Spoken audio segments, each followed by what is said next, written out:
गीता पढ़ने के बाद हमारे लिए जो मार्ग श्रेयस्कर है वह हमें प्रिय लगने लगता है।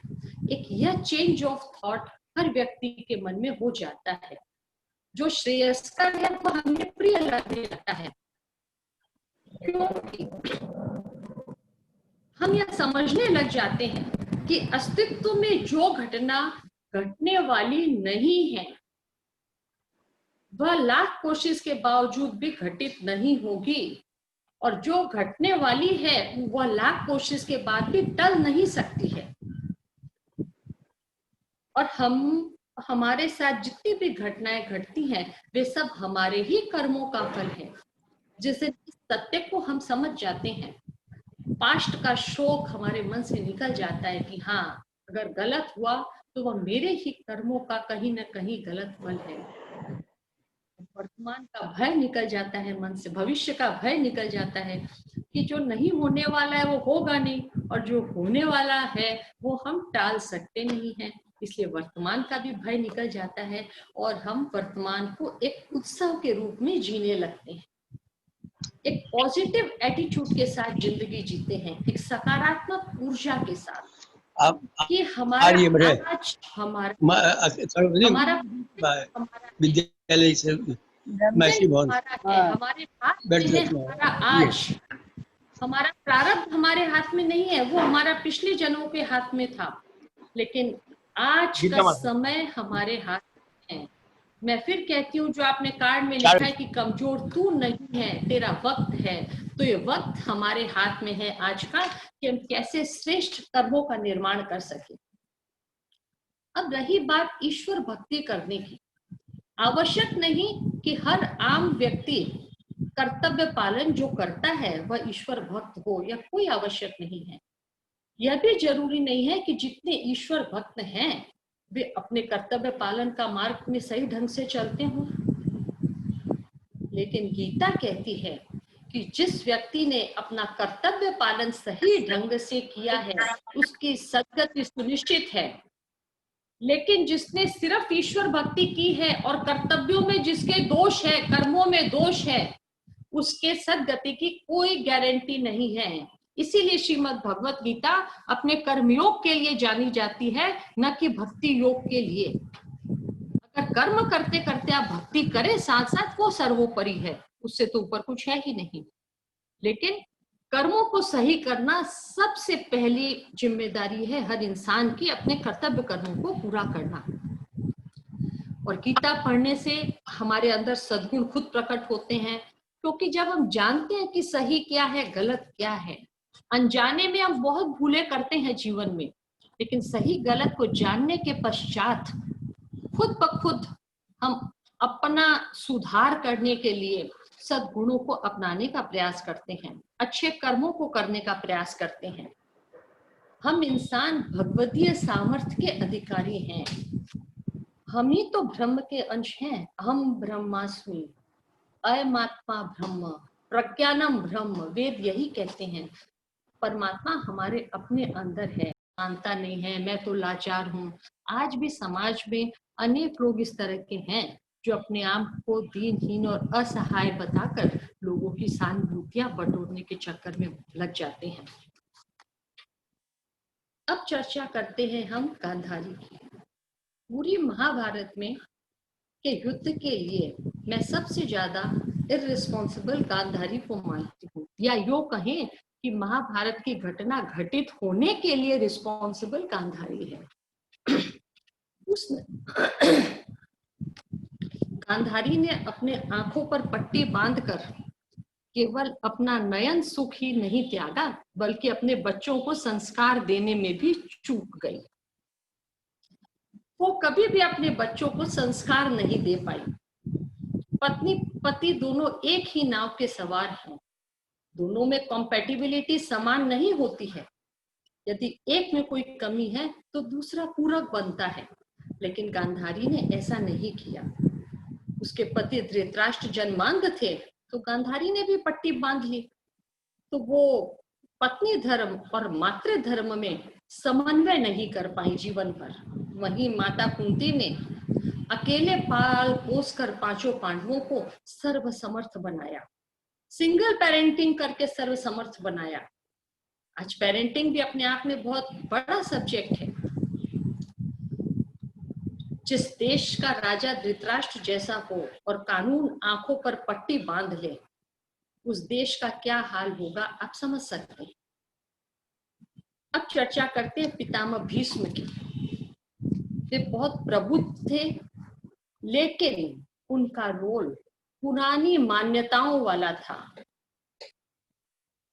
पुरानी मान्यताएं और परंपराएं, वे नियम की बातों को सिर्फ कॉन्स्टिट्यूशनली सोचते थे, लेकिन समय समय पर यदि मान्यताओं में और परंपराओं में परिवर्तन नहीं किया जाएगा तो उनकी रिजिडिटी से वर्तमान पिछड़ सकता है। वे सिर्फ हस्तिनापुर के राज सिंहासन से मैं बंधा हूं इसी प्रण को लेकर जीते रहे। चीर हरण के समय भी उन्होंने यही किया, वे मौन रहे। अगर वे चाहते तो दुर्योधन को रोक सकते थे। दुर्योधन नहीं मानता वो और बात थी, लेकिन वे मना कर सकते थे, लेकिन उन्होंने ऐसा नहीं किया, वे मौन बने रहे। अगर दुर्योधन नहीं मानता तो इतनी घिनौनी हरकत होने से पहले वे अपने प्राण त्याग सकते थे। उन्हें इच्छा मृत्यु का वरदान था, लेकिन उन्होंने ऐसा नहीं किया। परंपराओं में और मान्यताओं में समय के अनुसार यदि परिवर्तन नहीं किया जाएगा तो वे परिवार की उन्नति को खोखला कर देते हैं। आज के परिप्रेक्ष्य में अनेक घरों में बड़े बुजुर्गों का ऐसा ही रोल देखने को मिलता है कि वे कहीं ना कहीं अपनी मजबूरी से चुप रहते हैं, जिसे हम डिप्लोमेसी भी कह सकते हैं। उससे उनका जीवन तो धीरे धीरे निकलता रहता है, लेकिन बाद की पीढ़ी में कलह और क्लेश बढ़ जाता है। अब चर्चा करते हैं दुर्योधन की। राजा की बिगड़ी हुई औलाद, जो राज्य और संपत्ति की असीम भूख, साम दाम दंड भेद सब कुछ करके उसे राज्य हासिल करना था और राजा बने रहना था। वह इतना शक्तिशाली नहीं था, उसे अपनी शक्ति पर डाउट था, इसीलिए उसने कभी भी पांडवों से युद्ध करने का विचार मन में नहीं किया, बल्कि वह छोटी छोटी कुटिल साजिशें करके सब कुछ हड़प लेना चाहता था। बड़े बड़े सपनों के बीच दुर्योधन के स्वभाव में बचपन से ही डाल दिए गए कि दुर्योधन राजा तो तुम्हें ही होना चाहिए था। हम बच्चों के स्वभाव में बीज तो बो देते हैं, लेकिन अगर उन बीजों के पेड़ नहीं बन सके, बच्चे उस काबिल नहीं बन सके, तो हम भी दुखी और बच्चे भी दुखी। एक बार एक्सपेक्टेशन का लेबल हम जो लगा देते हैं वही सबसे ज्यादा तकलीफदायक होता है। धृतराष्ट्र और गांधारी अपने सभी बच्चों को केवल ख्वाब दे पाए, संस्कार नहीं दे पाए। एक बार नारद मुनि को स्वप्न आया। उन्होंने स्वप्न में देखा कि एक गाय अपने बच्चे को प्रेम पूर्वक चाट रही है, बहुत प्रेम से चाट रही है, चाटे जा रही है। चाटते चाटते इतना चाट लिया कि बच्चा लहूलुहान हो गया। दोनों हाथों से खुर को पकड़कर फिर भी माँ चाटती गई। लहूलुहान होने के पश्चात अचानक से नारद ऋषि का स्वप्न टूटा। बड़े विचलित हो गए कि गौ माता के संबंध में मुझे इतना भयंकर शब्द कैसे आ सकता है, इसका क्या कारण होगा, कि इसका क्या सांकेतिक अर्थ हो सकता है मेरे स्वप्न का। बहुत कोशिश की, उन्हें समझ नहीं आया। तब वे विष्णु भगवान के पास गए और अपने स्वप्न के बारे में चर्चा की कि भगवान मैं बहुत विचलित हूँ कि मेरे स्वप्न का कारण क्या हो सकता है। भगवान ने कहा, नारद, तुम्हारा यह स्वप्न कली काल से संबंधित है, जहां माता पिता और अपने बच्चे को इतना लाड प्यार असीम सुख सुविधा प्रदान करेंगे कि वे उसे बचपन में ही अपाहिज बना देंगे। देखिए, बड़ी सोचने वाली बात है अति लाड प्यार सुख सुविधाओं बच्चों को दे देने से बच्चे समय से पहले ही उनमें जो कर्म की एक अग्नि है वह प्रज्वलित ही नहीं हो पाती है। सब कुछ उन्हें पका पकाया रेडी सब कुछ मिल जाता है, बच्चों का हौसला बुलंद ही नहीं हो पाता है। यही कहा भगवान ने कि अति लाड प्यार में हम बच्चों की मानसिकता को सही रूप नहीं दे पाते हैं। यही अवस्था महाभारत के धृतराष्ट्र और दुर्योधन की थी। वे दुर्योधन का सही पालन पोषण नहीं कर पाए, सिर्फ ख्वाब दे पाए, इसलिए दुर्योधन अनीति के मार्ग पर ही चलता रहा और इसका अंजाम क्या हुआ कि सारा कुरुवंश नष्ट हो गया। एक समय ऐसा भी आया। नीतियों में अधर्म वाला व्यक्ति टेम्परेरी गेन कर सकता है लेकिन परमानेंट गेन नहीं कर सकता है। अब एक प्रमुख पात्र की ओर चलते हैं। बड़ा विरोधाभास है उस पात्र में। द्रोणाचार्य के चरित्र की चर्चा करते हैं। गुरु द्रोण, द्रोणाचार्य एक विशिष्ट ब्राह्मण है, पवित्र ब्राह्मण है, गरीबी में जूझ रहे हैं। मैंने विरोधाभास शब्द का इस्तेमाल इसलिए किया कि वे वर्ण से ब्राह्मण हैं लेकिन उन्होंने कौरवों की सेना में क्षत्रिय बन के सेनापति की भूमिका निभाई। अभी ऐसा कैसे हुआ ये समझना बहुत आवश्यक है। गुरु द्रोण गरीब ब्राह्मण थे। एक दिन उनके पुत्र अश्वत्थामा ने पीने के लिए दूध मांगा। घर में दूध उपलब्ध नहीं था। उनकी पत्नी समझदार थी, उसने आटे को पानी में घोलकर शक्कर मिलाकर पकाकर बेटे को पिला दिया। पुत्र अश्वत्थामा के पेट की आग तो बुझ गई लेकिन द्रोणाचार्य के हृदय की आग जल उठी कि मेरे तेजस्वी होने का क्या प्रयोजन है यदि मैं अपने बच्चों का परिवार का पालन पोषण ही सही ढंग से नहीं कर पा रहा हूँ। उस दिन उन्होंने ठान लिया कि अब मैं धन कमाऊंगा। क्योंकि ब्राह्मण थे, धन कमाने की कोई आइडिया थी नहीं, लेकिन बचपन में उनका एक सहपाठी हुआ करता था द्रुपद, वो राजा का पुत्र था। एक बार खेल खेल में द्रुपद ने कह दिया कि मित्र तुम्हारे पास धन नहीं है तो क्या हुआ, मैं अपना आधा धन तुम्हें दे दूंगा। बचपन की बात खेल खेल में बच्चे कह देते हैं अथवा हम भी यदा कदा किसी को आश्वासन देके भूल जाते हैं अनेक बार, लेकिन जिससे हम आश्वासन देते हैं वह उम्मीद बांध कर बैठा रहता है हमारे साथ कि इसने मुझे आश्वासन दिया है। इसलिए कभी किसी को झूठा आश्वासन नहीं देना चाहिए और अगर दिया है तो उसे याद रखना चाहिए। तो ये पहुंच गए द्रुपद की सभा में आधा उसका धन मांगने के लिए। ब्राह्मण थे, कोई ज्ञान था नहीं। द्रुपद की राजसभा चल रही थी, वहां पहुंच गए। उसके राजा के और कर्मचारी थे चारों तरफ, सेना नायक। कहा कि तुमने ऐसे बचपन में कहा था मुझे आधा राज्य दो। सारे सभा के लोग द्रोणाचार्य पर हंसने लगे। द्रोणाचार्य सबके बीच में हंसी के पात्र बन गए और राजमहल से निकलते समय उन्होंने कहा कि द्रुपद मैं अपने इस अपमान का बदला जरूर लूंगा। तो द्रुपद ने भी कह दिया कि पहले अपने भोजन की व्यवस्था तो करो, बदला बाद में लेना। उस समय तक द्रुपद चक्रवर्ती सम्राट बन चुके थे और उनको धमकी देकर निकलना कोई मामूली बात नहीं थी। द्रोण में संपत्ति की भूख तो थी ही, अब बदले की आग भी जलने लगी।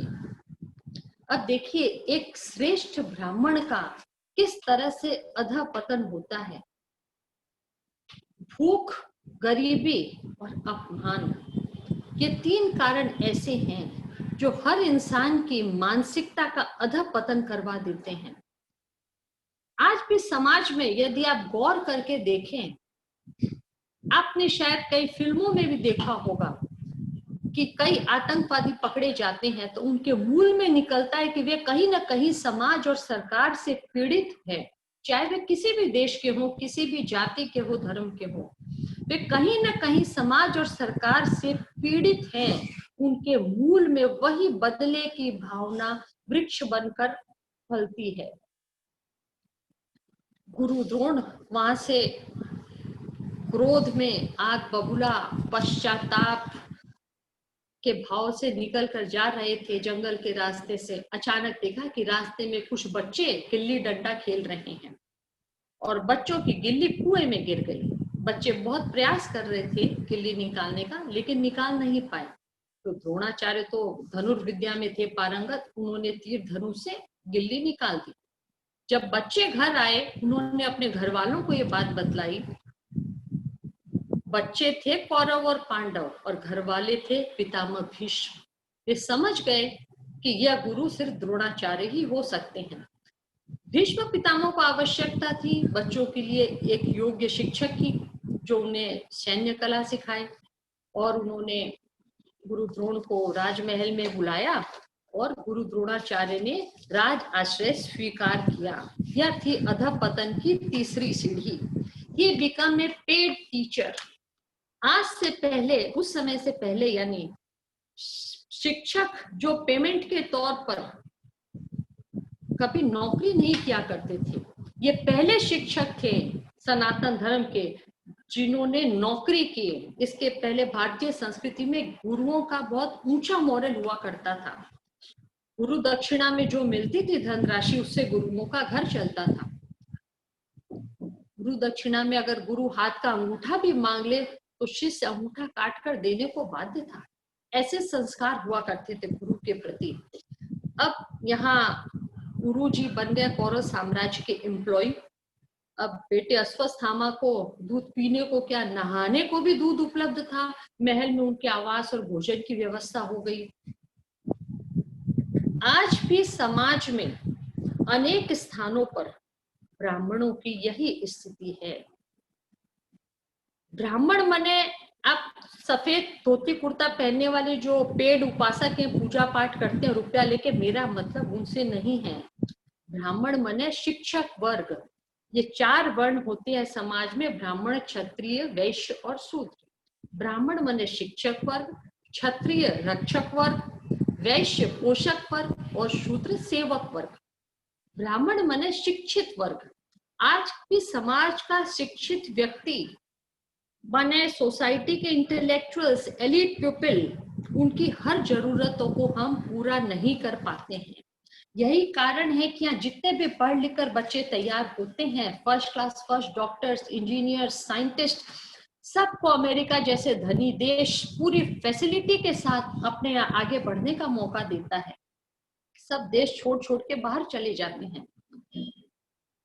विश्व का विज्ञान का सबसे बड़ा रिसर्च सेंटर नासा, वहां भी 20% लोग भारतीय हैं।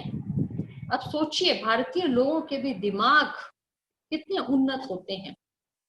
दिमागी काम करने वालों की कीमत होती है। उन्हीं की फैसिलिटीज के साथ हमें उनका रिस्पेक्ट भी करना चाहिए। लेकिन हम सारा दिन नाराज होते हैं कि एक ट्यूशन टीचर को देखो, अब तो मंथली 3000 रुपया फीस लेने लगा है। डॉक्टर, अरे चेम्बर में 2 घंटे रह के हमने दिखाया, वो तो चेम्बर में 800 रुपया ले लिया और घर आएगा 3000 रुपया फीस। अरे डॉक्टर ने 2 मिनट देखा, 2 दवाई लिखी और 800 रुपया तुरंत ले लिया। अरे अगर 2 दवाई लिखनी इतनी ही आसान है तो आप अपने आप लिख लीजिए दवा। आप ये सोचिए कि उन्हें जीवन के इस मुकाम तक पहुंचने के लिए उनके कितने वर्षों की तपस्या है। और सिर्फ उनकी ही तपस्या नहीं, उनके घर परिवार जन जितने हैं सबका योगदान है उनकी तपस्या में, जिन्हें इस मुकाम तक पहुंचाया है। हमारे बच्चे जब पढ़ लिख कर विदेश जाते हैं तो हम बड़े गौरव से कहते हैं कि हमारा बच्चा MBA कर रहा है, उसका इतना पैकेज है। और हमारे देश में जो लोग, जैसे आज कोरोना योद्धाओं को लीजिए, डॉक्टर्स है, साइंटिस्ट, अनेक लोग हैं, हम उनकी फीस देने में सब नाराजगी जताते हैं कि अरे हॉस्पिटल का इतना बिल बन गया, अरे दवाइयां इतनी महंगी है, अरे शिक्षक वर्ग इतना पैसा लेते हैं। अनादर तो लोअर क्लास का भी नहीं करना चाहिए, उनके श्रम की कीमत है। एक कोई मैकेनिक 1 घंटा बस में चलकर आपके आता है, मान लीजिए उसने 10 मिनट काम किया और 1 घंटा उसे वापस जाने में लगेगा, आप 150 रुपया हाथ में देकर कहेंगे कि हाँ हाँ ठीक है, 10 इतना सही तो काम था। अरे आप ये सोचिए कि उसके आने और जाने का समय, उसकी भी कीमत है। उसके उस 10 मिनट के काम पर उसका पूरा परिवार का पेट चलता है। जब पूरा समाज ब्राह्मण, क्षत्रिय, वैश्य और शूद्र चारों के योग से बनता है। हम वैश्य वर्ग हैं, हम पोषक वर्ग हैं। अब यहाँ जितने भी लोग जुड़े हुए हैं सभी वैश्य वर्ग के हैं, पोषक वर्ग के हैं। पूरे समाज का पोषण करना हमारी जिम्मेदारी है। और यदि हम इस कार्य में पीछे हटेंगे तो देश की अर्थव्यवस्था सब कुछ कमजोर हो जाएगी। आज कोरोना महामारी के संकट काल में भी हर वैश्य का धर्म है कि सबका पोषण पूरी जिम्मेदारी और ईमानदारी से करे। साथ ही साथ मैं ये भी कहूंगी कि ये पोषक वर्ग जो है हम सब में मैं अभी अब सिद्ध हो गया कि इतना अधिक सेवा भाव भरा हुआ है कि हिंदुस्तान के जैसी सेवा विश्व में और किसी भी देश में नहीं है, जो सबने जी जान से सबकी सेवाएं की है। सेवा के क्षेत्र में हम आगे हैं, लेकिन पोषण के क्षेत्र में भी हमें आगे होने की आवश्यकता है। महाभारत एक व्यापक समाज शास्त्र है। इसमें कथाएं, कथाओं में कथाएं, अंतर कथाएं और कुछ कथाएं पूर्व जन्म से भी संबंधित हैं। कहीं ना कहीं इसमें इतनी गुत्थियां उलझी हुई हैं कि पढ़ने से समझने से लगता है कि हर चरित्र के गुण और दोष कहीं ना कहीं हमारे अपने चरित्र को स्पर्श करते हैं। हम उन गुण दोषों से अछूते नहीं हैं, हम भी एक आम इंसान हैं, हमारे अंदर भी वे हर कमियां हैं। हम चाहे उनको देखने की कोशिश करें या नजरअंदाज करें। हर व्यक्ति में अच्छाइयां बुराइयों का समावेश है। हमने अभी जितने भी पात्रों की चर्चा की सब में अच्छाइयां हैं, बुराइयां हैं, लेकिन हमने चूंकि धृतराष्ट्र और दुर्योधन के प्रति एक जजमेंटल फ्रेम बना लिया है कि वे बुरे हैं, तो क्या अर्जुन में बुराई नहीं थी? अर्जुन महान धनुर्धर थे, सैन्य कला में प्रवीण, लेकिन अपने हितों की रक्षा करने में असफल रहे। द्रौपदी के स्वयंवर से द्रौपदी को लेकर आए, घर आते ही मां ने कह दिया भाई भाई बांट लो। उन्होंने बिना हिचकिचाहट से अपनी पत्नी को औरों के से बांट लिया। कभी क्या द्रौपदी की रजा उन्होंने ली? द्रौपदी के अधिकारों की रक्षा नहीं कर पाए। यहाँ तक कि युद्ध के समय युधिष्ठिर ने महारानी द्रौपदी को दांव पर लगा दिया। उस महारानी पर अर्जुन का भी अधिकार था, लेकिन उन्होंने कुछ नहीं कहा। अभी कौरवों ने प्रपोजल दिया कि आप 5 गांव ले लीजिए। अर्जुन छोड़ने को तैयार, लेने को तैयार है, हाँ मैं 5 गांव ले लूंगा। शूरवीरता तभी शोभाजनक है जब कर्तव्य बोध साथ में हो, अन्यथा शूरवीरता सिर्फ एक बॉडी बिल्डिंग का काम है। जो अपने परिवारों के हितों की रक्षा न कर सके, कोई बुद्धिमान व्यक्ति अपना घर परिवार न चला सके, शूरवीर अपने परिवार की रक्षा न कर सके, तो उसका सारा हुनर सिर्फ एक बुद्धि पर बोझ है। अर्जुन हितों की रक्षा नहीं कर सका।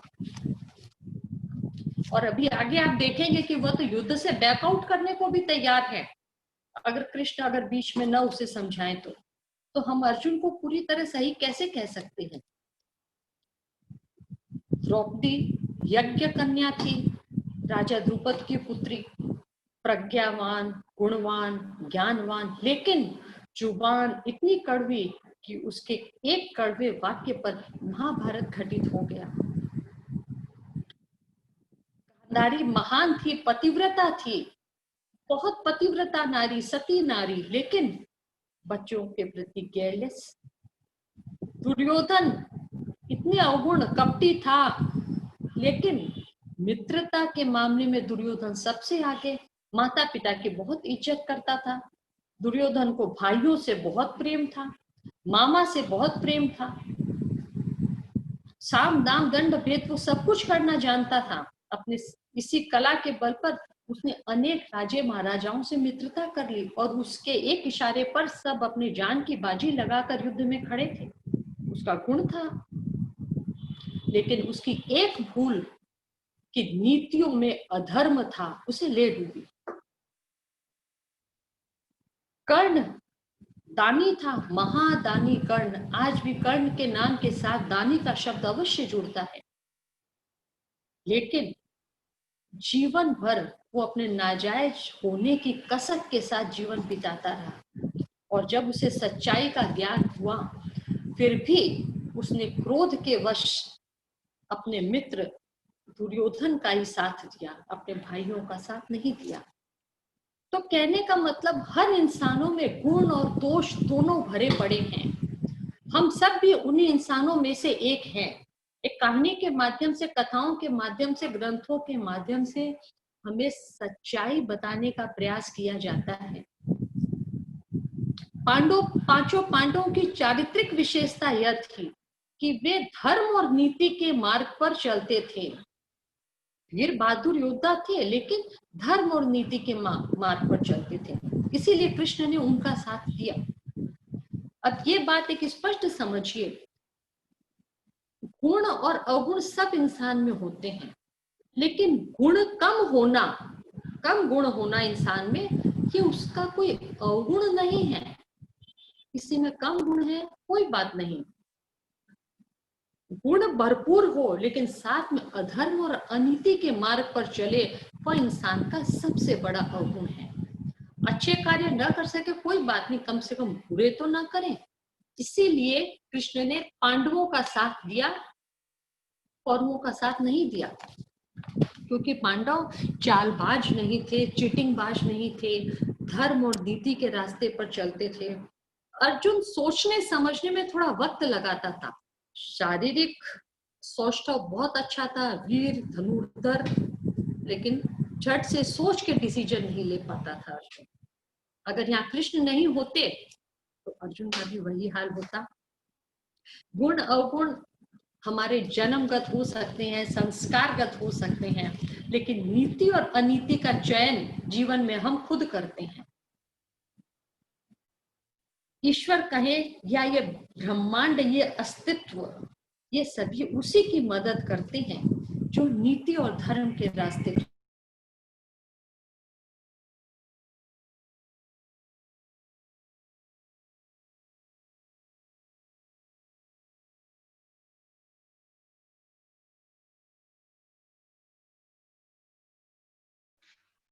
बीना जी अपने आप को अनम्यूट करिए, आप म्यूट हो गए हैं।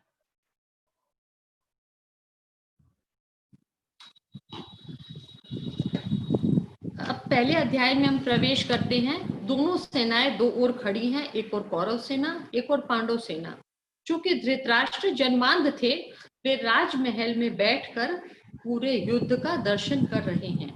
उनका सचिव संजय व्यास जी के द्वारा उसे दिव्य चक्षु प्रदान थे, यूं समझिए जिसे आज हम लाइव टेलीकास्ट कहते हैं। वे राजमहल के अंदर संजय जी उन्हें युद्ध का सारा हाल बतला रही हैं। 10वें दिन भीष्म पितामह गिर गए। तब धृतराष्ट्र ने संजय से पूछा कि धर्म क्षेत्रे कुरुक्षेत्रे समवेता युत्सवः माम का पांडवाश्चैव किम कुर्वत संजय।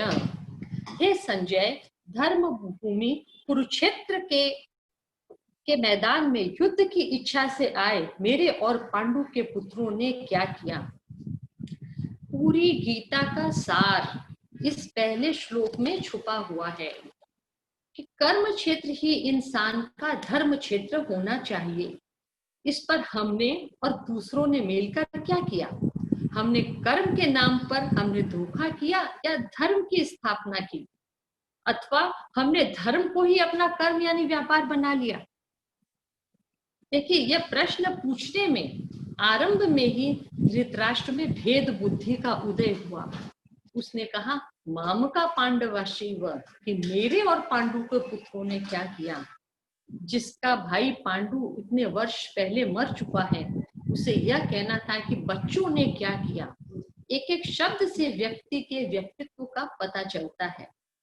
हर परिवार में जब सेकंड जनरेशन आती है तो भेद बुद्धि स्पष्ट रूप से परिलक्षित होने लगती है। हर व्यक्ति अपने ही बच्चों के मोह में पड़कर मदान हो जाता है।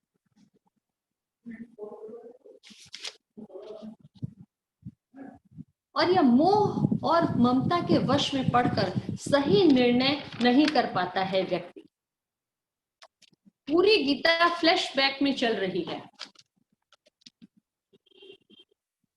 संजय जी धृतराष्ट्र को पूरा हालचाल बताते हैं, शुरू से अभी तक का बता रहे हैं। वो पूछ रहे हैं 10वें दिन, लेकिन वे फर्स्ट डे से सारा उनको बताते हैं कि दोनों से दुर्योधन सबसे अधिक डरा हुआ है। देखिए, जो डरा हुआ व्यक्ति है वो अधिक चहलकदमी करता है, अपने आप को स्ट्रॉन्ग दिखाने की कोशिश करता है। वह गुरु द्रोणाचार्य के पास गया और कहता है कि आचार्य मुख संगम में राजा वचनम अब्रवीत। अब गुरु द्रोण उसके गुरु भी हैं, सेनापति भी हैं, लेकिन गीताकार का एक एक शब्द वे कहते हैं कि वह राजा भाव से उनके पास गया। मतलब दुर्योधन की एरोगेंसी झलकती है। राजा वचनम अब्रवीत, राजा के भाव से उसके पास जाकर ये वचन कहा कि पांडव आपके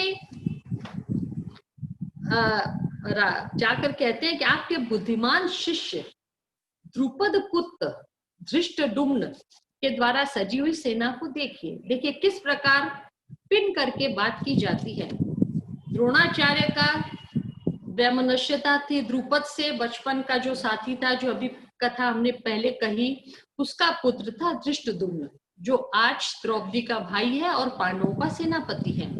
तो दुर्योधन के कहने का लहजा देखिए, आपके, वो भी द्रोणाचार्य का ही शिष्य था, आपके प्रिय शिष्य द्रुपद पुत्र धृष्टद्युम्न जो आपका प्रिय शिष्य है, उसके द्वारा रचित कौरव सेना की ओर गौर कीजिए। और कौरवों की सेना में बड़े बड़े शूरवीर हैं, बड़े बड़े धनुष लेकर वे युद्ध में हाजिर हैं। भीम, अर्जुन के समान सात्विकी, राजा विराट, कुंती पुत्र पूजस, धृष्टकेतु, चेकिताना, काशी राजस्य, और मनुष्यों में श्रेष्ठ शैव्य भी है। युधामन्यु, उत्तमौजा, द्रौपदी के पांचों पुत्र, सुभद्रा पुत्र अभिमन्यु, सभी के सभी अतिरथी महारथी हैं और श्रेष्ठ अस्त्रों से सुसज्जित युद्ध भूमि में खड़े हैं। समस्त देश के राजा महाराजाओं के दो हिस्से हो गए थे। किसी भी झगड़े या युद्ध में भाग लेने वाले लोग कभी भी गलत का अथवा सही का साथ नहीं देते हैं। वे सिर्फ और सिर्फ साथ देते हैं अपने स्वार्थ का। किसका किससे कितना स्वार्थ है, वे उसका साथ देते हैं। कोई किसी तीसरे के लिए किसी से अपना पर्सनल रिलेशन खराब नहीं करता है। यह ऐसा सत्य है जो हर परिवार में, हर समाज में, हर राजनीति में ये गीता उजागर करती है। हम सिर्फ और सिर्फ अपने स्वार्थ का साथ देते हैं। सही या गलत का निर्णय करके हम किसी का साथ नहीं देते हैं कि हाँ सही है, मैं तुम्हारे पक्ष में हूँ। हम क्यों पक्ष लें उसकी बला से, हम क्यों किसी से बैर लें। हम सब की यही मानसिकता हुआ करती है। युद्ध से पहले अर्जुन पितामह भीष्म के पास और गुरु द्रोणाचार्य के पास प्रणाम करने गए। दोनों ने आशीर्वाद दिया, विजयी भव। गुरु द्रोण का अंतःकरण पवित्र था, लेकिन मजबूरी थी, वे कौरव साम्राज्य के एम्प्लॉय थे और भीष्म पितामह अपने प्रण से बंधे हुए थे, इसलिए उन्हें कौरवों का ही साथ देना था। प्रथम अध्याय में कहीं पर भी कृष्ण के उपदेश नहीं है, बल्कि हमारी मानसिकता कहाँ डामाडोल होती है, इस बात का स्पष्ट चित्रण है।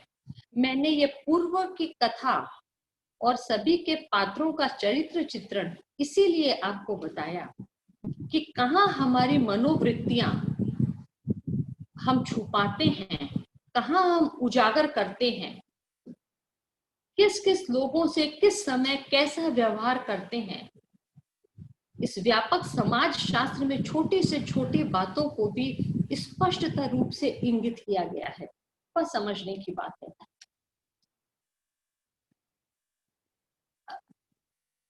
दुर्योधन कहता है कि हमारी सेना में जो भी विशिष्ट व्यक्ति हैं, पहले उसने पांडवों की सेना का निरीक्षण किया, अब वो कहता है कि हमारी सेना में जो विशिष्ट व्यक्ति हैं मैं उन्हें देखना चाहता हूँ। फिर उसने सारी अपनी सेना की ओर देखा। चूंकि वो डरा हुआ है, बिना ही मतलब कुछ कुछ कह रहा है, आ रहा है, जा रहा है। पितामह भीष्म को लगा कि कहीं दुर्योधन के मन में यह शंका है कि पितामह भीष्म कहीं अर्जुन का पक्ष न ले ले। गुरु द्रोण का और पितामह भीष्म का अर्जुन पे बहुत स्नेह था। यह डर उसे अंदर ही अंदर खाता था दुर्योधन को। इसलिए वह गुरु द्रोण से कहता है कि पितामह भीष्म को चारों ओर से सुरक्षित रखिए, अपनी भी सेना में पर्याप्त बल है, अपनी सेना भीष्म पितामह के द्वारा सुरक्षित है, कुछ कुछ कुछ इस तरह बोल रहा था। पितामह को लगा कि शायद दुर्योधन मन से डरा हुआ है, तो दुर्योधन के उत्साह को बढ़ाने के लिए भीष्म पितामह ने जोर से शंखनाद किया, सिंह के समान गर्जना वाला शंखनाद किया। अब देखिए, नियम से तो कौरव पक्ष रूलिंग गवर्नमेंट थी, ऑपोजिशन वाले पांडव हैं, उनको अटैक करना था, तो पहला शंख अर्जुन की तरफ से बजना चाहिए था। लेकिन चूंकि पितामह ने दुर्योधन का उत्साह बढ़ाने के लिए जोर से शंख बजा दिया, तो पितामह को बजाया हुआ देखकर सेना के बाकी लोगों ने भी मृदंग, झांझ, दुंदुभी, नगाड़े इत्यादि जोर जोर से बजाने शुरू कर दिए। तो सबको लगा कि हाँ, युद्ध शुरू हो गया है। तब ऑपोजिशन से युद्ध का ग्रीन सिग्नल मिलते ही सफेद घोड़ों से युक्त महान रथ पर बैठे हुए लक्ष्मीपति श्री कृष्ण और पांडु पुत्र अर्जुन, उन्होंने भी अपने दिव्य शंख बजाए। 5 जन्य ऋषिकेशो देवदत्तो धनंजय, सबके शंख अगर आप डिटेल में समझेंगे तो सबके शंख भी बड़े विशिष्ट थे। जैसे आज एक युद्ध पोत या जो फ्लाइटर जेट होते हैं, सब एक एक कहानी होती है कि युद्ध पोत, इसकी इतनी फैसिलिटी है, इसके इतने गुण हैं, इतनी इसकी कीमत है। वैसे भी इन लोगों के शंख भी विशिष्ट हुआ करते थे। अर्जुन का गांडीव धनुष भी विशेष था, वह कोई नॉर्मल गांडीव धनुष नहीं था। और सबों ने अपने अपने शंख बजाए, इसका मतलब कि हाँ, हम सब तैयार हैं। यह धर्म युद्ध था, मतलब ऐसा नहीं था कि कोई धर्म युद्ध का माने कि कोई तैयार नहीं है और कोई पीछे से वार कर दे। धर्म युद्ध में ऐसा नहीं किया जाता है। जैसे सूर्योदय से लेकर सूर्यास्त तक युद्ध चलता है, उसके बाद में सब अपने अपने कैंपस में घूम रहे हैं, फिर रहे हैं। कोई जालसाजी नहीं थी कि अंधेरे में कोई किसी को मार दे। जैसे अभी तो मानवीय मूल्यों का स्तर इतना गिर गया है कि ये जैवीय हथियार भी लोगों ने काम में लेने शुरू कर दिए हैं। वायरस, बैक्टीरिया, इन सब से लड़ाई शुरू हो गई है। लेकिन वो धर्म युद्ध था, जो युद्ध था सामने सामने था। हर व्यक्ति ने शंख बजाया, माने मैं तैयार हूं। तो सबने अपने अपने शंख बजाए। अब युद्ध शुरू बस होने ही वाला है। अर्जुन के झंडे पर हनुमान जी का चित्र अंकित था पूर्ण शक्ति के साथ। तभी अचानक अर्जुन ने कृष्ण से कहा, आप मेरे रथ को दोनों सेनाओं के बीच ले जाकर खड़ा कीजिए। मुझे किस किस के साथ लड़ना है, इस युद्ध की शस्त्रों की महान परीक्षा में, इस सैन्य कौशल में मुझे किसको परास्त करना है, वह मैं देखना चाहता हूं। तुरंत कृष्ण ने उसके रथ को ले जाकर सबके बीच में खड़ा कर दिया। अभी तक जो हमने ऐतिहासिक पृष्ठभूमि देखी है कि एक तरफ अपनी सेना, एक तरफ शत्रु की सेना, इस व्यूह रचना में, या यूं कहें कि हमारे विचारों की व्यूह रचना में, यानी हमारे मानसिक जीवन संग्राम में हमें किस किस से लड़ना है, हमें कौन कौन सी कमजोरियों पर विजय प्राप्त करना है, हमारे अंदर की अच्छाइयों और बुराइयों, यानी अपनी सेना और शत्रु की सेना, इनमें हमारे गुण क्या क्या हैं और हमारे अवगुण क्या क्या हैं, इन्हें हमें पहले देखना है। हम अपने अवगुणों पर जब तक दृष्टिपात नहीं करेंगे, हम समझ नहीं सकेंगे कि हमारे अंदर क्या क्या अवगुण हैं। जब जानेंगे तभी तो उन्हें दूर करने का प्रयास करेंगे। जिनसे लड़ना हो उनका निरीक्षण करना आवश्यक है। अध्यात्म पथ में भी यदि विजय प्राप्त करनी है तो आंतरिक शत्रुओं पर विजय प्राप्त करनी बहुत आवश्यक है। लेकिन हम अपने अंदर की कमियों को न ढूंढते हैं न खोजते हैं, सिर्फ कमियों को जस्टिफाई करने में लगे रहते हैं। जब अर्जुन पूछता है कि मुझे किस किस के साथ लड़ना है, तो कृष्ण ने उनका रथ ले जाकर पितामह भीष्म और गुरु द्रोण के सामने खड़ा कर दिया, क्योंकि कृष्ण जानते थे कि अर्जुन की कमजोरी वे ही लोग हैं जिनकी ममता पाश में ये बंधा हुआ है। गुरु द्रोण और पितामह भीष्म, उनको देखकर अर्जुन का हृदय पिघल जाता है। वह बहुत रिस्पेक्ट करता था उन लोगों की। इमोशंस ही हमारे मार्ग में, कर्तव्य पथ में हर्डल्स बन जाते हैं। अपने माया ममता के बल पर हम सही गलत का फैसला लेने में अक्सर चूक जाते हैं। जब निर्णय देना होता है अपनी संतान के बारे में, हम कुछ न कुछ आवरण से ढक देते हैं उनके अवगुणों को। अर्जुन सारे कुटुंबियों को देखकर ममता युक्त होकर मोह से भर गया।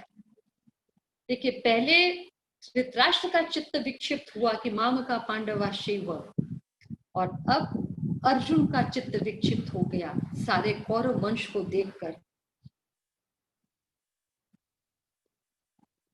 कि जो भी युद्ध में मरेगा वह होगा तो मेरा अपना ही। अर्जुन अत्यंत कायरता से युक्त होकर विषाद करते हुए बोले कि श्री कृष्ण, अपने ही स्वजनों को मारकर मैं कैसे सुखी रह सकता हूँ। मेरे अंग अंग शिथिल हो रहे हैं, मेरा शरीर जल रहा है, मेरी रूह कांप रही है, मेरे हाथ से गांडीव धनुष छूट रहा है। मैं कैसे अपनों से युद्ध करूंगा। मेरे सामने जितने भी हैं, मेरे चाचा मामा ससुर ताऊ, ये सब मेरे अपने हैं। मैं इन पर कैसे हथियार चला सकता हूँ। मैं इनको मारकर अपयश का भागी नहीं बनना चाहता हूँ। और उसने ऐसा कहते हुए गांडीव धनुष को धरती पर लिख दिया।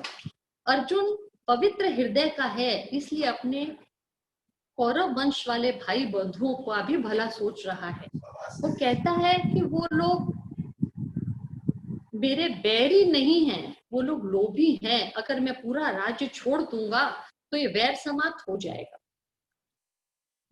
एक बार एक ब्राह्मण अपने गुरु के पास गया और कहा कि गुरुजी, इंसान पाप क्यों करता है।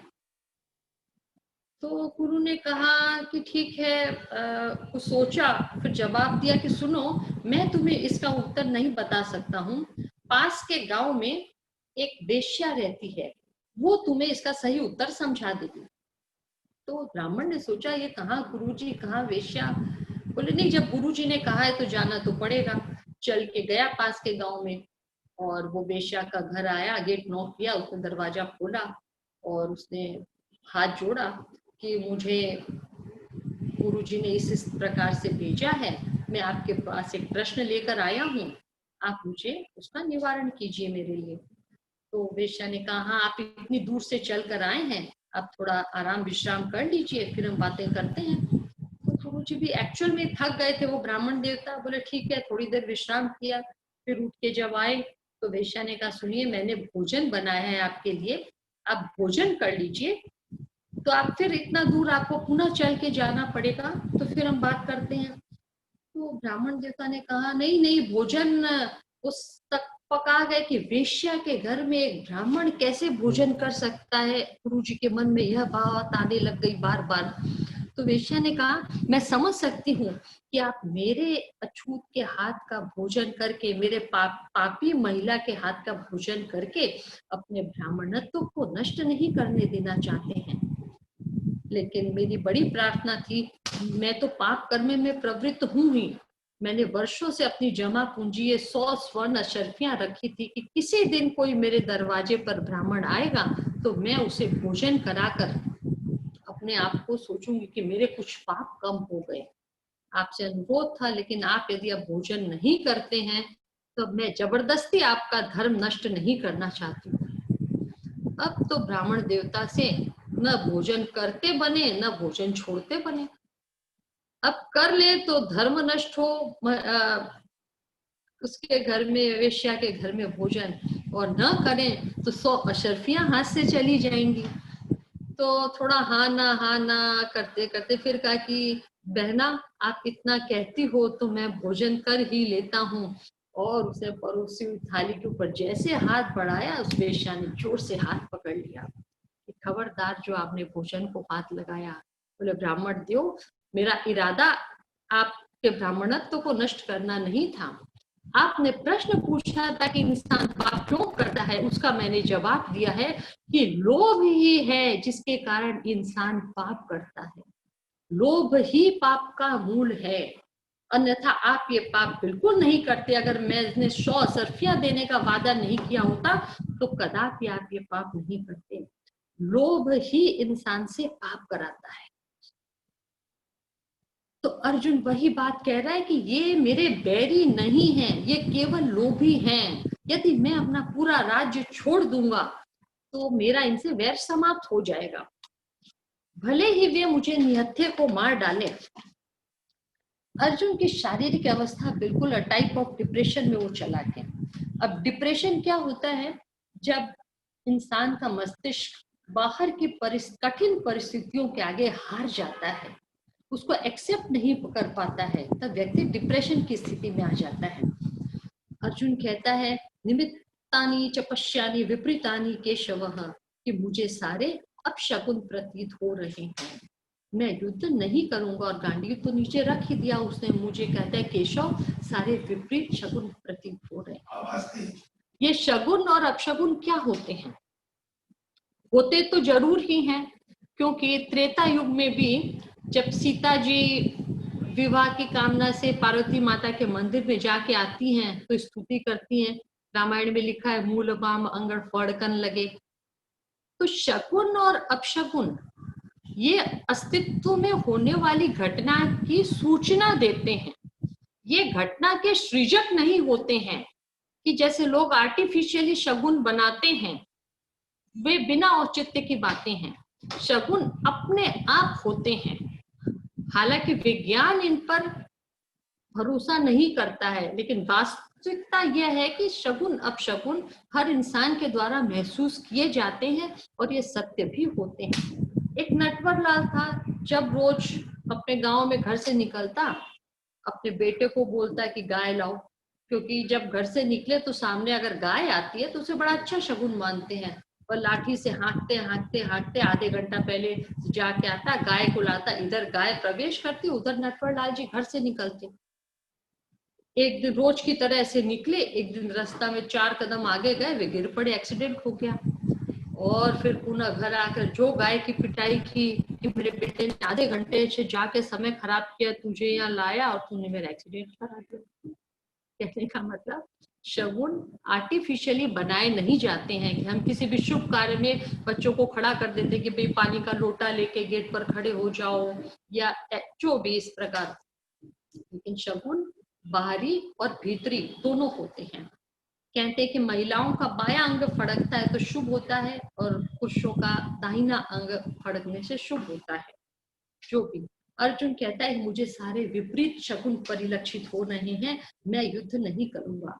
अर्जुन होने वाले पाप से डर गया है कि मैं इतना पाप करके, अपनों को मारकर, अपयश का भागी बनकर मैं कैसे सुखी रह सकता हूँ। वो अपना सारा राज्याधिकार त्यागने को अर्जुन तैयार है। अर्जुन ने पाप वृत्ति, मोह वृत्ति, लोभ, स्वार्थ सब कुछ सोच समझ लिया है कि मैं सब कुछ छोड़ दूंगा, लेकिन मैं पाप आचरण नहीं करूंगा, वे भले ही मुझे निहत्थे को मार डालें। अर्जुन ने अपने आप का स्तर इतना नीचे गिरा लिया कि मैं भिक्षावृत्ति करके भी वो अपना जीवन यापन करने को तैयार है। देखिए, अपने अधिकारों की रक्षा न कर पाना, ये अर्जुन की आदत थी, मैंने पहले भी कहा है, यहाँ भी वह वही कर रहा है। अर्जुन ने मोह ने उसकी बुद्धि के विवेक को आच्छादित कर दिया है और धर्म अधर्म सत्य असत्य का विवेक भूल चुका है। वह सोच नहीं पा रहा है कि क्या सही है और क्या गलत है। वह कहता है कि यदि युद्ध होगा तो सनातन कुल धर्म कुल परंपरा सब नष्ट हो जाएगी। अब ये कुल धर्म क्या होता है, कुल परंपरा क्या होती है? यूं समझिए कि शास्त्र हमें सिखाते हैं कुल धर्म के, जैसे शास्त्रों में लिखा है कि एकादशी करनी चाहिए, ठीक है, लेकिन आपका कुल धर्म आपको बताएगा कि आपको एकादशी का व्रत कैसे करना है। जैसे कुछ साउथ में अग्निहोत्री ब्राह्मण हैं, वे इडली डोसा चावल खाकर व्रत करते हैं। कुछ बंगाली लोग हैं, वे गेहूं की रोटी अनाज खाकर व्रत करते हैं। कुछ राजस्थानी और गुजराती लोग हैं, वे फाफड़ इत्यादि खाते हैं, अन्न गेहूं चावल इत्यादि नहीं खाते हैं व्रत में। तो व्रत करना है, कैसे करना है, ये आपका कुल धर्म आपको बताएगा। सब परिवार के अलग अलग तौर तरीके हुआ करते हैं। कहने का मतलब एक दिन आपको जो रोज अनाज खाते हैं उसको त्यागना है।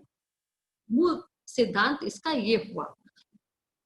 और एकादशी के व्रत को तो अध्यात्म से भी जोड़ दिया गया है, तो पूरा तन मन सब कुछ पवित्र हो जाता है।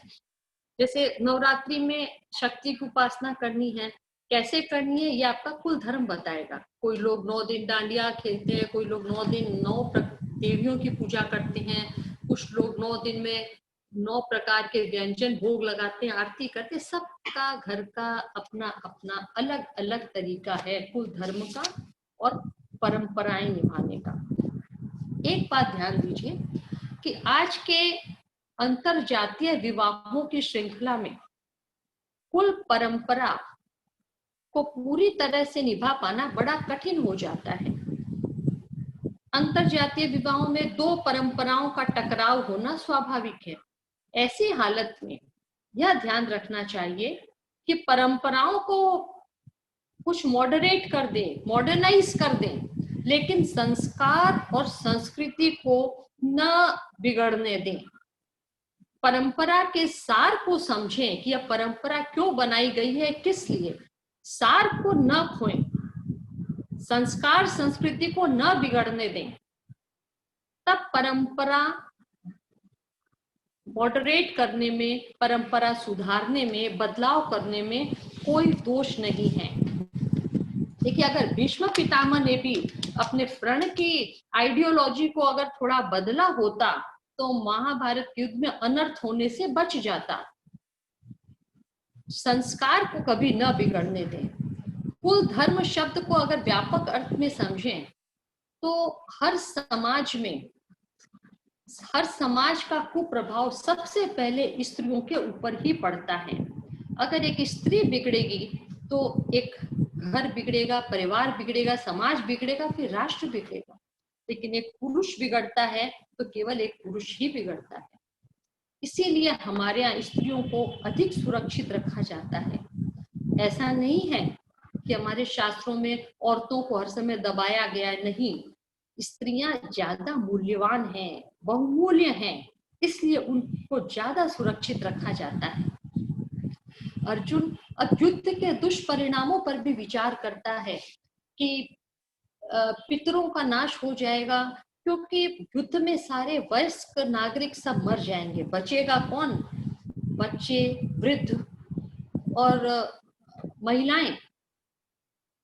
प्रथम महायुद्ध और द्वितीय महायुद्ध के बाद की श्रृंखला आप लोगों ने अगर इतिहास देखा हो तो कितनी गरीबी और दर्दनाक अवस्था थी पूरे विश्व की। बेसी दूर मत जाइए, जिस समय वेस्ट पाकिस्तान ने ईस्ट पाकिस्तान पर हमला किया था, सैकड़ों शरणार्थी बंगाल में आए थे, हिंदुस्तान में शरण ली। वहां महिलाओं के साथ इतने जघन्य अपराध किए गए कि मदर टेरेसा एक टीम लेकर ईस्ट पाकिस्तान गई और वहां के नागरिकों से अपील की कि उन महिलाओं से विवाह कर लीजिए। अर्जुन जानता है कि युद्ध के बाद हर राष्ट्र की वही स्थिति होती है। हर राष्ट्र की वही स्थिति होती है। महिलाओं को मजबूरी से जीविका चलाने के लिए कभी बच्चों को गलत कार्यों में प्रवृत्त होना पड़ता है। ऐसे में कुल धर्म और कुल परंपरा का तो कोई अस्तित्व ही नहीं रह जाएगा। जब कुल ही नहीं रहेगा तो कुल की परंपरा और धर्म कहाँ से टिकेगा, जब कुल ही समाप्त हो जाएगा। जो बच्चे अनाथ हैं, लावारिस हो जाते हैं, सड़कों पर घूमते हैं, जिनका अपना वजूद अंधकार में है, जिन्हें पता ही नहीं है कि हमारे माता पिता कौन हैं, तो वे श्राद्ध किसका करेंगे, पितृण किस ये जल कौन से पितरों को देंगे, जिन्हें पता ही नहीं है कि हमारे पितृ कौन हैं, वे अपने माता पिता। देखिए, पितरों को जल देना हमारे शास्त्र में एक मूलभूत सिद्धांत है। मृत्यु के बाद पितर लोग मृत लोक में रहते हैं। जहां मृत्यु होती है 13 दिनों तक उसी के इर्द गिर्द घूमते हैं प्रेत भूमि में। जब उनका द्वादशा, त्रयोदशा अथवा गया श्राद्ध इत्यादि कर दिया जाता है तो वे इस मृत पितृलोक से अजान पितृलोक में चले जाते हैं। एक पुत्र का कर्तव्य इतना ही होता है कि अपने बुजुर्गों को अजान पितृलोक तक पहुंचा दे।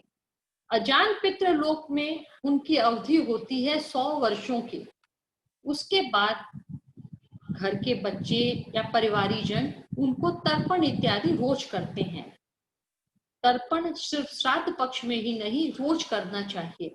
उससे अजान पितृलोक में पितरों की आत्मा को बल मिलता है, पितरों की आत्मा को बल मिलता है। और 100 वर्षों तक की अवधि है, इसीलिए हम प्रायः 3 पीढ़ी तक के श्राद्ध करते हैं, एक अनुमान लगा के कि भाई 100 वर्षों तक में, और फिर अजान पितृलोक से अपने अपने कर्मों के अनुसार उस आत्माओं को नया जीवन मिल जाता है।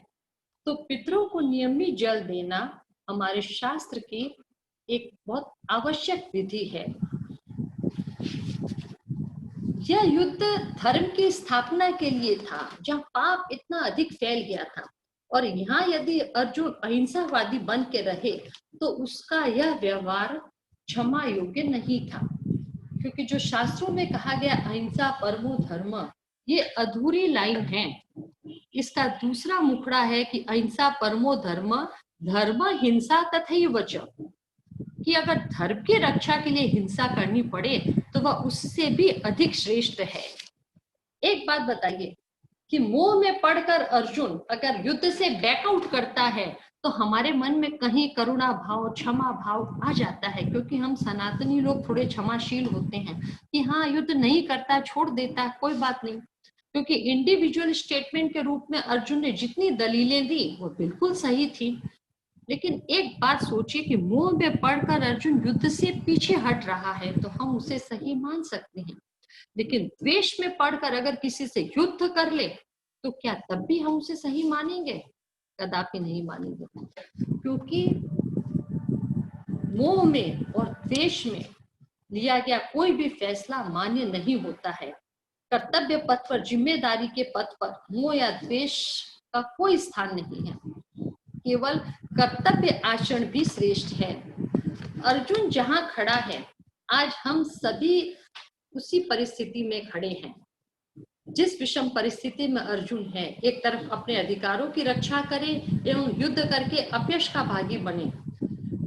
हम जीवन में अनेक स्थानों पर सत्य का साथ देने में डर जाते हैं। कई प्रॉब्लम्स को फेस करना पड़ेगा इसलिए चुप रह जाते हैं। किसी समस्या से डरकर जीवन में हमारा मानसिक पतन भी तो होता है उसमें, जब हम चुप रह जाते हैं गलत को देखकर, चाहे समाज हो या राष्ट्र हो। ऐसे में कृष्ण के उपदेश हमारा सही मार्गदर्शन करते हैं। हम अपने कर्तव्य कर्म करते रहें और अनीति के भागीदार न बने। जीवन में जीतना या हारना वो बातें सेकेंडरी हैं।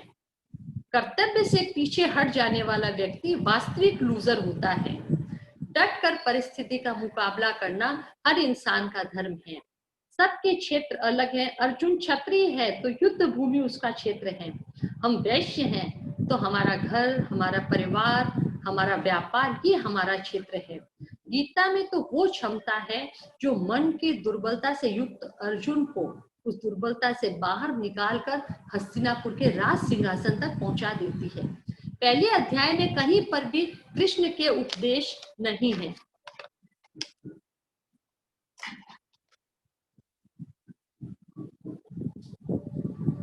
अगर स्थूल रूप से देखें तो अर्जुन दोनों सेनाओं के बीच में खड़ा है, और अगर सूक्ष्म रूप में देखें तो हम भी उसी अंतर्द्वंद की स्थिति में खड़े रहते हैं कि हम किसका साथ लें, सही का साथ दें कि गलत का। हम समझ नहीं पाते हैं, हम किम कर्तव्य विमूढ़ हो जाते हैं। इसलिए हम करते कुछ है, होता कुछ है, हम करना कुछ और चाहते हैं। धरती पर इंसान आया है तो क्यों आया है, उसका मुख्य प्रयोजन क्या है, हमारा धर्म क्या है। धर्म माने जिसे हम जीवन में धारण कर सकें, नीति के मार्ग पर चलने के लिए वही धर्म है। यूं कहें कि धर्म एक जीने की कला है, जीवन जीने की शैली है। देखिए, हम धर्म और संप्रदाय में अक्सर भ्रमित हो जाते हैं। धर्म अलग है, संप्रदाय अलग है। धर्म है हर इंसान के लिए है, लेकिन संप्रदाय दुनिया में बहुत है, जैसे हिंदू, मुस्लिम, सिख, ईसाई, सभी संप्रदाय अलग अलग हैं। और ये संप्रदायों का क्या काम है, जो हमें धर्म के रास्ते पर चलाना सिखाए। इसलिए धर्म में भेद, संप्रदायों में भेद हो सकता है, मतांतर हो सकता है, लेकिन धर्म में कहीं कोई भेद नहीं हो सकता है, चाहे वह किसी भी जाति का व्यक्ति हो, किसी भी संप्रदाय का व्यक्ति हो। और यह ज्ञान गीता का कोई नया नहीं है। कृष्ण आगे कहते हैं, ऋषि भीर बहुधा गीतम, अनेक बार इसे ऋषियों ने गाया है। और गीता का ज्ञान हर मनुष्य के लिए है। यही कारण है कि आज विदेशों में गीता इतनी अधिक प्रचलित हो गई है कि इसका विश्व में 327 भाषाओं में गीता का अनुवाद हो गया है। अमेरिका के एक प्रसिद्ध विचारक हैं डॉक्टर एंडरसन, उनका कहना है कि एकमात्र भगवत गीता ही ऐसा ग्रंथ है, अभी तक मैंने जितने ग्रंथ पढ़े हैं, एकमात्र भगवत गीता ही ऐसा ग्रंथ है, उसके एक भी श्लोक से मैं असहमत नहीं हूं। कई लोग यह प्रश्न कर, घड़ी भी हो चली है, तो कई लोग, अब आगे की कथा दूसरे दिन करेंगे, घड़ी भी भाग रही है हमारी। हमारा ऐसा मानना है कि गीता तो वेदों का सार है, वेदों का पढ़ना हमारे लिए संभव नहीं है, तो गीता के ज्ञान को स्पष्ट रूप से सुने और समझे। यह ज्ञान तो ईश्वर द्वारा प्रदत्त है, यही सत्य है, यही सनातन है। और कोई कहे कि युद्ध भूमि में गीता का ज्ञान कैसे संभव था, तो जहां तनाव है, कष्ट है, अंतर्द्वंद है, वहीं इस ज्ञान की सबसे अधिक आवश्यकता है। जहाँ प्रेम है, शांति है, वहां ज्ञान की आवश्यकता क्या है। अर्जुन तो संन्यास लेने को प्रेरित हो गया था, उसे राज सिंहासन तक पहुंचाने वाले कृष्ण के ज्ञान है।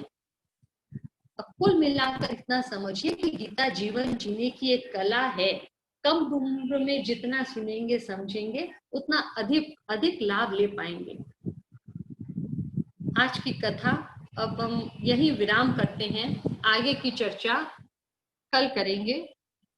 तब तक के लिए ओम शांति।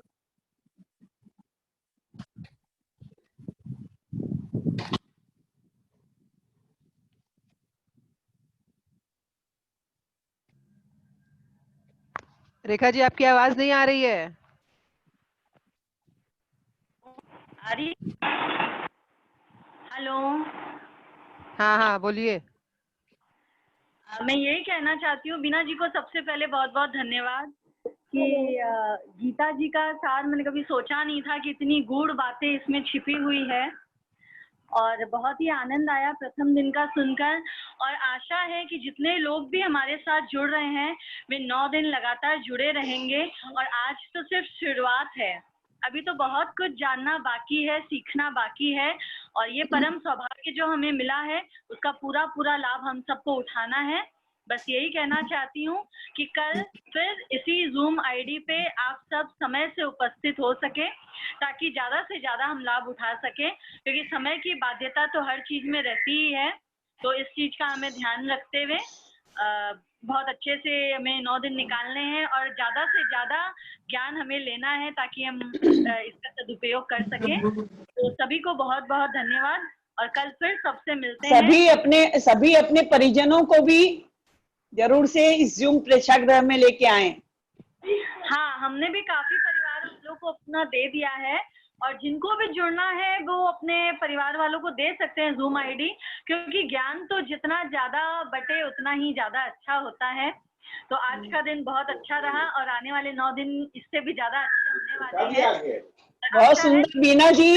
बीना जी आपने सामाजिक दृष्टांत भी साथ साथ में जो जोड़ा है, समाज को भी जोड़ा है, वो भी बहुत सराहनीय, बहुत सराहनीय। ये भी बीच बीच में आना चाहिए ताकि ऐसे सभी को ज्ञान है, लेकिन इस तरह से यदि हम बीच में सुनते हैं तो वापस एक जागरूकता पैदा हो जाती है समाज के भीतर। ये बहुत बड़ी बात है। तो बहुत बहुत धन्यवाद बीना जी, बहुत सुंदर आपके वक्तव्य रहे। बहुत बहुत नारायण नारायण नारायण नारायण नारायण। चलिए सबसे कल फिर मिलते हैं। कविता जी बहुत अच्छा संचालन है आपका।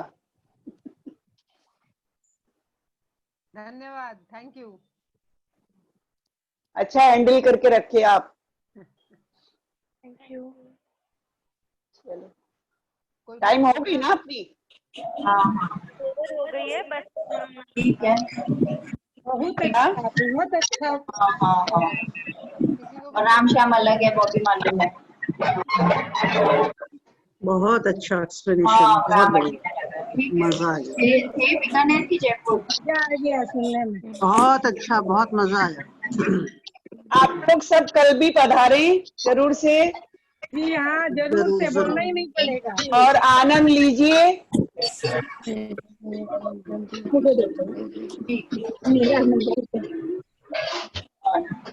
ठीक ठीक। जय श्री कृष्ण। वो तो अंदर थोड़ा सा बात कर लीसो, अगर किसी भी टाइप की लड़की उसी कुछ चीज ना थोड़ा सा बात कर, मतलब नंबर है थोड़ा। आज के प्रोग्राम की समाप्ति हाँ अरे बात करी तो नहीं, बात सही है लेकिन है नंबर है हमारे। शांति पूर्वक सुना, उसके लिए बहुत बहुत धन्यवाद सभी को।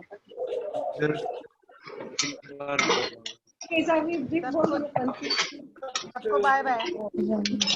Bye bye bye bye. दबाओ दबा के